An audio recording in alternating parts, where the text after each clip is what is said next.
Hello friends, welcome to my channel. आज हम पढ़ने वाले हैं थर्मल इंजीनियरिंग में, जो कि टॉपिक है बायोगैस। इसमें जानेंगे बायोगैस क्या होता है, बायोगैस से संबंधित इसमें जानेंगे। Biogas consist mainly of methane and carbon dioxide. It can also include small amounts of hydrogen sulphide, siloxane and some moisture. The relative quantities of they vary depending on the type of waste involved in the production of resulting biogas. Biogas जो कि mainly बनाई जाती है methane और carbon dioxide को mix करके। इसमें कुछ स्मॉल छोटे अमाउंट में हाइड्रोजन सल्फाइड, सिलोक्सेन एंड कुछ मॉइस्चर इसमें डाला जाता है, जिसके द्वारा ये वेस्ट मटेरियल के द्वारा ये रिएक्शन कर करके इसके द्वारा बायोगैस को प्रोडक्ट किया जाता है, बायोगैस बनाई जाती है। सो बायोगैस के बारे में क्या है, biogas consist mainly of methane and carbon dioxide से मिलकर के बनाते हैं, और इसमें इंक्लूड होते हैं कुछ small amount of hydrogen sulphide and siloxanes and some moisture. So the relative quantities of these vary depending on the type of waste involved in the production of resulting biogas. जैसे कि आप diagram देख रहे होगे, ये biogas का diagram है। Biogas के डायग्राम में आप देखेंगे कि डायग्राम में सबसे पहले इसके पार्ट्स कौन कौन से होते हैं। सबसे पहले इसमें एक टैंक होता है बॉटम साइड में, ज़मीन के अंदर बना है, जिसमें कुछ एनआर वो एक रिएक्शन वॉल्यूम करते हैं। स्लग सेडिमेंट इसमें इंक्लूड करते हैं। यहाँ पर इनफ्लुएंट चैम्बर है और यहाँ पर एफ्लुएंट चैम्बर है। ये एक्सेज है और यहाँ पर बायोगैस आउटलेट है। इसमें जैसे हम पार्ट्स के नाम समझें, जैसे इनफ्लुएंट चेम्बर में ये होता है जो फ्लूएंट होते हैं उनको यहाँ से इन किया जाता है सिलेंडर के अंदर, टैंक के अंदर। और एफ्लुएंट चैनल होता है जिसके द्वारा यहाँ पर एफ्लुएंट मटेरियल को इसमें इन किया जाता है, और दोनों को मिला करके इसमें मिक्स किया जाता है। तो इस मिक्स करने के बाद यहाँ पर स्लग सेडिमेंट इकट्ठा होता है। स्लग सेडिमेंट के द्वारा इसमें से कुछ इसमें रिएक्शन होती है, कुछ एनारोबिक रिएक्शन होती हैं, इसके द्वारा कुछ इसमें प्रोडक्शन होता है, जिसके द्वारा इससे बायोगैस बनती है। ये एक बायोगैस आउटलेट पार्ट होता है जिसके द्वारा बायोगैस को बाहर निकाला जाता है। यहाँ एक्सेज होता है, एक्सेज के द्वारा इसको यहाँ पर हम अगर कोई इसका सेफ्टी वाल्व के अकॉर्डिंग इसमें एक्सेज लगाया जाता है। तो ये एक बायोगैस होता है। तो बायोगैस जनरली देखा जाए तो मेनली मेथेन और कार्बन डाइऑक्साइड को मिक्स करके बनाया जाता है। इसमें कुछ अमाउंट छोटे मात्रा में हाइड्रोजन सल्फाइड के भी डालते हैं, उसके अलावा सिलोक्सेजेंस डालते हैं, और कुछ इसमें मॉइस्चर भी डालते हैं। इन सब मॉइस्चर को मिला करके इसके द्वारा ही, इसके वेस्ट मटेरियल के द्वारा इससे बायोगैस प्रोडक्ट होती है। बायोगैस का प्रोडक्शन इसी के द्वारा होता है। तो यहाँ से एफ्लुएंट चैनल होता है, यहाँ से इन्फ्लुएंट चैनल होता है, और यहाँ पर जो होता है स्लग सेडिमेंट होता है, इसके द्वारा यहाँ से एनारोबिक रिएक्शन होती है इस वॉल्यूम के द्वारा, और इससे बायोगैस प्रोडक्शन होती है। और बायोगैस प्रोडक्शन को जिसको हम यहाँ से चाहें तो आउटलेट कर सकते हैं, इसके द्वारा बायोगैस का यूज कर सकते हैं। ये बायोगैस कहलाता है। नेक्स्ट है बायोमास। इसमें जानते हैं बायोमास क्या होता है। Biomass is renewable organic material that comes from plants and animals. Biomass can be burned directly for heat or converted to liquid and gaseous fuels through various processes. Biomass जो होता है, biomass एक renewable organic material होता है जो कि कुछ plants और एनिमल्स के द्वारा ये कंप्लीट होता है। बायोमास के द्वारा, इसके द्वारा हम हीट एवं इसके द्वारा लिक्विड और गैसियस फ्यूल्स के द्वारा हीट प्रोड्यूस कर सकते हैं। जैसे कि इसमें देखें बायोमास का ये बायोमास साइकिल होती है। बायोमास साइकिल में कैसे, जैसे ये सन के यहाँ पर फॉरेस्ट ट्री जो होता है, यहाँ इसके ऊपर डिपेंड होता है, इसमें फोटोसिंथेसिस बनता है, और फॉरेस्ट ट्रीज के द्वारा वुड बनता है, और वुड के द्वारा कुछ इसके ऑर्गेनिक मटेरियल बनते हैं छोटे छोटे पीस में टुकड़े कर करके, और इसका कंबक्शन करते जब इसको जलाया जाता है, जलाने के बाद इसमें कार्बन डाइऑक्साइड बनती है, और कार्बन डाइऑक्साइड किसको लेता है, यहाँ पर फॉरेस्ट और ट्री में जाता है। इस तरीके से ये कंटिन्यू साइकिल चलती है। इसी साइकिल को हम बायोमास साइकिल बोलते हैं। तो बायोमास साइकिल जो होता है वो एक दूसरे के ऊपर डिपेंड होता है। जैसे कि हम फॉरेस्ट या ट्री के बारे में बात करें तो फॉरेस्ट और ट्री जो होता है वो सन से रेडिएशन लेता है, सूर्य की रोशनी लेता है, और इसमें फोटोसिंथेसिस होता है जिसके द्वारा वुड मटेरियल निकलता है। और वुड जो होता है, वुड के कुछ बचे हुए पार्ट होते हैं ऑर्गेनिक मटेरियल बनाए जाते हैं और ऑर्गेनिक मटेरियल के द्वारा ये जो डिपेंड होता है इसमें कंबक्शन करते हैं और इस कंबक्शन के द्वारा इसको फायर किया जाता है, कंबक्शन किया जाता है और कंबक्शन जब ये होता है, जलाया जाता है, तो जलाने के बाद इसमें क्या होता है, कार्बन डाइऑक्साइड बनती है। कार्बन डाइऑक्साइड की जो बनती है वो डिपेंड होती है किस पे, फॉरेस्ट पर, और यहाँ पर ये फॉरेस्ट लेता है। तो ये एक दूसरे के ऊपर डिपेंड होता है। इस डिपेंडेंसी को यह बायोमास साइकिल बोलते हैं। तो ये साइकिल है, बायोमास साइकिल कहलाएगी। तो बायोमास के बारे में जानेंगे। तो बायोमास एक रिन्यूएबल ऑर्गेनिक मटेरियल के द्वारा साइकिल बनाई जाती है, जिसमें कुछ प्लांट्स और कुछ एनिमल्स का अवशेष लेते हैं और इसके द्वारा उसको जलाने के बाद, उसको हीट करने के बाद उसमें कन्वर्ट होता है कुछ लिक्विड्स एंड गैसियस फ्यूल्स। इस प्रोसेस को हम बायोमास साइकिल बोलते हैं। जैसे कि एक एग्जाम्पल बताया गया है बायोमास साइकिल का, सन के द्वारा फॉरेस्ट ट्री, इसके द्वारा वुड, और इस वुड के द्वारा ऑर्गेनिक मटेरियल बनते हैं। ऑर्गेनिक मटेरियल के द्वारा इसको कंबक्शन करने के बाद गैस बनती है और गैस को फिर से हम इसमें फॉरेस्ट देते हैं। इस तरीके से कंटिन्यू साइकिल होती है, इसको बायोमास साइकिल कहते हैं। नेक्स्ट है बायोडीजल। बायोडीजल के बारे में जानेंगे। Biodiesel is a renewable biodegradable fuel manufactured domestically from vegetables, oils, animal fats or recycled restaurant greases. Biodiesel meets both the biomass based diesel and overall advanced biofuel requirement of the renewable fuel standard. Renewable diesel is distinct from biodiesel. अब biodiesel के बारे में, biodiesel एक renewable या biodegradable fuel manufactured होता है, जिसके द्वारा डोमेस्टिकली कुछ वेजिटेबल, ऑयल, एनिमल्स और फैट्स के को या रेस्टोरेंट के ग्रीसेज मटेरियल को, इसको दफनाने के बाद इसके द्वारा जो इसका मटेरियल के द्वारा इसमें फ्यूल उत्पन्न होता है, उसको हम बायोडीजल बोलते हैं। जैसे कि इस तरीके से हम इस डायग्राम के द्वारा समझ सकते हैं, ये बायोडीजल साइकिल होती है। बायोडीजल साइकिल के द्वारा समझ सकते हैं। इसमें क्या होता है, जो सन है, सन रेडिएशन लेता है कौन, ऑयल, इसके द्वारा सुखाया जाता है। जैसे ऑयल है, क्रॉप्स है, कुछ एनिमल फैट्स है, रिसाइकल रेस्टोरेंट ग्रीसेज है, इन सबको इसके द्वारा सुखाया जाता है। इसका फिर ट्रांसपोर्ट किया जाता है। ट्रांसपोर्ट करने के बाद इसका ट्रांसपोर्ट कर बायो रिफाइनरी में लाते हैं। इसके बायो रिफाइनरी के द्वारा डीऑक्सीजनेशन करते हैं और इसके द्वारा बायोफ्यूल बनता है। और बायोफ्यूल का यूज करके इसका हम हैवी ट्रांसपोर्ट में करते हैं और हैवी ट्रांसपोर्ट के द्वारा कार्बन डाइऑक्साइड का रिसाव बनता है। कार्बन डाइऑक्साइड रिसाव के बाद इसमें फिर ऑयल और क्रॉप में जाता है। इस तरीके से साइकिल जो होती है, इस साइकिल को हम बायोडीजल साइकिल बोलते हैं। जब यहाँ से ऑयल और क्रॉप्स के अवशेष संग जो ये रहते हैं, जो भी चीज़ें होती हैं, इसको सुखाते हैं। सुखाने के बाद इसको हम ट्रांसपोर्ट करते हैं।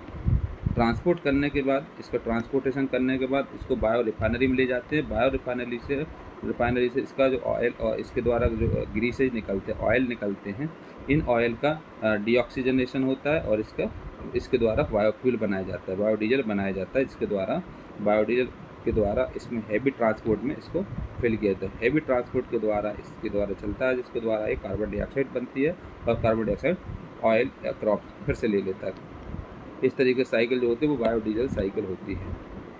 तो इसमें बायोडीजल साइकिल में हम बना देंगे ऑयल, क्रॉप्स, यहाँ से ट्रांसपोर्ट, यहाँ से बायो रिफाइनरी, डीऑक्सीजनेशन होगा जिसमें बायोफ्यूल्स में जाएगा, यहाँ बायोफ्यूल्स, और इसके द्वारा हैवी ट्रांसपोर्ट, और हैवी ट्रांसपोर्ट के द्वारा कार्बन डाइऑक्साइड, और इसके बाद ऑयल क्रॉप में जाएगा। इस साइकिल्स को हम बायोडीजल साइकिल बोलते हैं। नेक्स्ट है इसमें hydraulic energy. Hydraulic energy is a type of energy that uses the movement of water to produce power.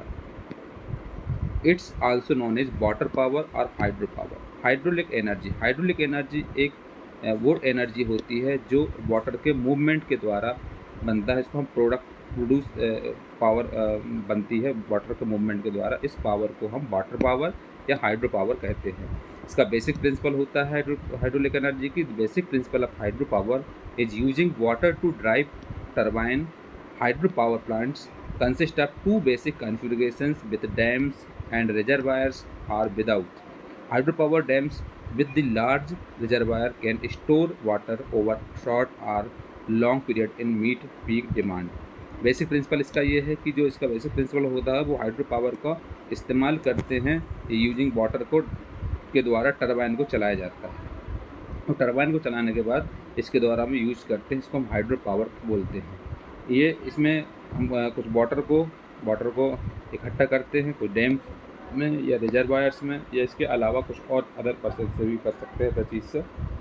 Hydro power dam और लार्ज रिजर्वायर होता है जिसमें कि वाटर का शॉर्टेज ना हो, वाटर ज़्यादा मात्रा में हो और प्रेशर के द्वारा टरबाइन को घुमा सके। यही इसका मेन बेसिक प्रिंसिपल होता है। डायग्राम देखेंगे, ये डायग्राम है हाइड्रो पावर प्लांट का। हाइड्रो पावर प्लांट में जैसे ये वाटर रिजर्वायर ऑफ डैम, इसको इकट्ठा करते हैं, इसके द्वारा वाटर को फ्लो किया जाता है, फ्लोइंग वाटर। और फ्लोइंग वाटर करने के बाद इसके द्वारा नोजल होता है, नोजल के द्वारा यहाँ से प्रेशर से वाटर आता है, प्रेशर से वाटर आने के बाद ये टरबाइन ब्लेड होती है, टरबाइन ब्लेड इस तरीके से इसमें रोटेट करती है, घूमती है, ये रोटेट करती है तो ये शाफ्ट भी रोटेट करती है। शाफ्ट रोटेट करने के द्वारा जनरेटर में इलेक्ट्रिसिटी प्रोड्यूस होती है और प्रोड्यूस होने के बाद इसमें सप्लाई लाइन में इसको ले जा सकते हैं। तो इसके द्वारा हम क्या करते हैं, हाइड्रोलिक एनर्जी के द्वारा इसमें इलेक्ट्रिसिटी प्रोड्यूस कर सकते हैं, जिसको हम हाइड्रोलिक प्लांट में इस्तेमाल करते हैं। तो यहाँ जो होता है ये होता है, इसमें प्रेशर एनर्जी बनती है, इसमें प्रेशर एनर्जी बनती है, इसके जो वाटर का रहता है वाटर के द्वारा प्रेशर एनर्जी बनती है यहाँ से नोजल के द्वारा, नोजल से इसमें प्रेशर एनर्जी बनती है। प्रेशर एनर्जी के जब टरबाइन की ब्लेड पर पड़ती हैं तो टरबाइन की ब्लेड पर पड़ने के बाद ये रोटेट करती हैं, और रोटेट करने पर इसमें कौन सी बनती है, मैकेनिकल एनर्जी। ये जो एनर्जी होती है वो कैसी होती है, मैकेनिकल एनर्जी होती है। और मैकेनिकल एनर्जी जब जनरेटर में होती है तो जनरेटर में क्या होता है, वो इलेक्ट्रिकल एनर्जी में कन्वर्ट कर देता है, इलेक्ट्रिकल एनर्जी में कन्वर्ट करता है। सो प्रेशर एनर्जी से मैकेनिकल एनर्जी, मैकेनिकल एनर्जी से इलेक्ट्रिकल एनर्जी, इलेक्ट्रिकल एनर्जी को स्टोर करने के लिए हम सप्लाई लाइन में पहुंचा देते हैं, इसके द्वारा इलेक्ट्रिसिटी प्रोड्यूस होती है, बनती है। तो ये हाइड्रो पावर प्लांट कहलाता है। तो इसी के बेस पे काम करता है हाइड्रोलिक एनर्जी। सो इसमें वाटर रिजर्वायर ऑफ डैम है जिसके द्वारा वाटर को इसमें किया जाता है सप्लाई, और इसके द्वारा फ्लोइंग वाटर करते हैं, और इसके द्वारा नोजल के द्वारा, यहाँ नोजल होता है जिसके द्वारा प्रेशर से वाटर सप्लाई होता है, और इसके द्वारा ये टरबाइन ब्लेड जो होती है वो रोटेट होती है, और टरबाइन ब्लेड रोटेट होने के बाद शाफ्ट रोटेट करती है, और शाफ्ट के द्वारा ये जनरेटर कनेक्ट होता है, जनरेटर से क्या करता है, इलेक्ट्रिसिटी प्रोड्यूस होती है, जिसका यूज हम सप्लाई लाइन में कर सकते हैं और इसका यूज कर सकते हैं। इसको हम हाइड्रोलिक पावर प्लांट बोलते हैं। इसके द्वारा हम वाटर से के फ्लो के द्वारा इलेक्ट्रिसिटी प्रोड्यूस करते हैं। नेक्स्ट आता है nuclear energy. It is the one of the most carbon efficient energy sources available, producing almost zero carbon emissions during electricity generation, unlike fossil fuels such as coal, oil, and natural gas. This low carbon footprint positions nuclear as an ideal candidate for countries aiming to meet their net zero goals. Nuclear energy एक mostly carbon efficient energy source होता है। इसके इस्तेमाल से हम इसमें कोई भी जीरो कार्बन एमिशंस होता है और इसके द्वारा इलेक्ट्रिसिटी प्रोड्यूस कर सकते, जनरेट कर सकते हैं। इसमें कुछ फॉसिल फ्यूल्स होते हैं जैसे कि कोल, ऑयल एंड नेचुरल गैस, इसके द्वारा हम जो एनर्जी बनती है इसको हम न्यूक्लियर एनर्जी बोलते हैं। न्यूक्लियर एनर्जी के लिए, न्यूक्लियर एनर्जी का इसका डायग्राम देखेंगे तो इसका जो डायग्राम बना हुआ है, इस डायग्राम में देखें कि कोल, ऑयल और गैस जो होती है, ये कोल, ऑयल और गैस, और इसको फर्नेस किया जाता है, जलाया जाता है, और फर्नेस करने बाद से हीट एनर्जी प्रोड्यूस होती है। हीट एनर्जी जो कि बॉयलर में जाएगी, और बॉयलर के द्वारा, बॉयलर में यहाँ से वाटर सप्लाई करते हैं, वाटर के द्वारा ये स्टीम में कन्वर्ट हो जाएगी। स्टीम में कन्वर्ट होने के बाद स्टीम जो प्रेशर के साथ आती है किस पे, टरबाइन पर, और टरबाइन पर पड़ने के बाद इसमें से जो स्टीम बची हुई होती है वो कंडेंसर में जा कर के यहाँ पर कंडेंस्ड हो जाती है, जो वाटर में जो कहते हैं कंप्लीट हो जाता है, और फिर कहते हैं यहाँ पर सप्लाई होने लगती है। इसमें कुछ नॉइज होता है, और नॉइज़ के द्वारा इसमें के बाद इसमें टरबाइन के द्वारा इसमें कुछ काइनेटिक एनर्जी प्रोड्यूस होती है, रोटेट करता है, और जो जनरेटर में जाएगा, और जनरेटर के द्वारा जनरेट इसमें क्या करेगा, जनरेटर द्वारा इलेक्ट्रिसिटी प्रोड्यूस होगा, और इसमें नॉइज होगा और इलेक्ट्रिकल एनर्जी इसमें प्रोड्यूस होती है। तो इसको हम न्यूक्लियर एनर्जी बोलते हैं। न्यूक्लियर एनर्जी कैसे होते हैं, कोल, ऑयल और गैस, यहाँ से फर्नेस होगा, फर्नेस से हीट एनर्जी बनती है। यहाँ पर हीट एनर्जी बॉयलर में जाएगा, बॉयलर क्या करेगा, इसको गर्म करेगा, इसको जो वाटर सप्लाई होगा इसको स्टीम में कन्वर्ट करेगा। स्टीम में कन्वर्ट करने के बाद टरबाइन पर, टरबाइन में जो कि कुछ बचा हुई स्टीम होती है वो कंडेंसर में चला जाएगा, कंडेंस्ड वाटर के लिए, और इसमें नॉइज होता है, और इससे काइनेटिक एनर्जी बनती है। काइनेटिक एनर्जी रोटेट करती है शाफ्ट को, जिसके द्वारा जनरेटर में ये काइनेटिक एनर्जी से इलेक्ट्रिकल एनर्जी में कन्वर्ट हो जाता है, इसमें भी नॉइज़ होता है। तो इसमें अगर देखा जाए तो यहाँ पर जो बन रही है फर्नेस के द्वारा बन रही हीट एनर्जी से यहाँ पर स्टीम बन रही है, स्टीम के द्वारा यहाँ पर बन रही प्रेशर एनर्जी। इसको स्टीम के द्वारा जो बनती है वो कौन सी एनर्जी बनती है? प्रेशर एनर्जी बनती है। और प्रेशर एनर्जी जो कि टरबाइन के द्वारा इसमें टरबाइन में पड़ती है, टरबाइन में पड़ने के बाद ये रोटेट करती है, रोटेट करने वाली एनर्जी काइनेटिक एनर्जी होती है। और जनरेटर जो होता है वो काइनेटिक एनर्जी को किसमें? इलेक्ट्रिकल एनर्जी में कन्वर्ट कर देता है और ये इलेक्ट्रिसिटी यहाँ से प्रोड्यूस होती है। इसको हम न्यूक्लियर एनर्जी कहते हैं। फिर आता है फ्यूल सेल, लास्ट इसमें है फ्यूल सेल के बारे में। Fuel cell work like batteries but they do not run down or need recharging.